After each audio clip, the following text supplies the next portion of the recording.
آپ دیکھ رہے ہیں کرائم ڈاؤن نیوز HD۔ خبر شامل کرتے ہیں حافظ آباد سے۔ سید وسیم شاہ کی رپورٹ کے مطابق ڈپٹی کمشنر حافظ آباد، chairman district public school and college حافظ آباد محترمہ سندس ارشاد کا اسکول میں وزٹ اور ڈے کیئر سینٹر کا افتتاح۔ آج مورخہ 8 اگست کو district public school and college حافظ آباد میں بنائے گئے ڈے کیئر سینٹر کا ڈپٹی کمشنر سندس ارشاد نے افتتاح کیا۔ اس تقریب میں ان کے ساتھ additional deputy commissioner general Hamdullah بھی موجود تھے۔ انہوں نے اسکول کے پرنسپل محمد زمان چیمہ کی محنت اور ادارے میں ان کی نیک نیتی ادارے کو نئی جہتوں پر استوار کرنے کے حوالے سے سراہا۔ ملازمت پیشہ خواتین کو پریشانیوں سے بچانے کے لیے ڈے کیئر سینٹر کا انعقاد خوش آئند ہے۔ جدید دور کے تقاضوں کو مد نظر رکھتے ہوئے اسکول میں ٹیچر ٹریننگ ورکشاپس کا انعقاد کیا جا رہا ہے تاکہ نئے چیلنجز اور جدید ٹیکنیکس کے ساتھ اساتذہ بچوں کو تعلیم دیں۔ پرنسپل محمد زمان چیمہ نے بلا شبہ ادارے کی ترقی کے لیے نہ صرف کام کیا بلکہ ادارے میں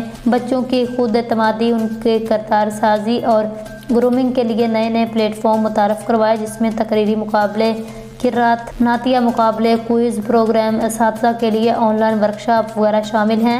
ان سب کے ساتھ ساتھ تعلیمی سرگرمیاں بھی شامل ہیں۔ حسب روایت اسکول کا میٹرک کا شاندار رزلٹ اس کا منہ بولتا ثبوت ہے۔ خدا DSP حافظ آباد کو دن دگنی رات چگنی ترقی عطا فرمائے، ادارے کی انتظامیہ کو اس طرح محنت، لگن اور پیار کے ساتھ کام کرنے کی ہمت دے۔ اب تک کے لیے اتنا ہی۔ مزید نیوز اور اپڈیٹس کے لیے آپ دیکھتے رہیے کرائم ڈاؤن نیوز HD۔ اللہ حافظ۔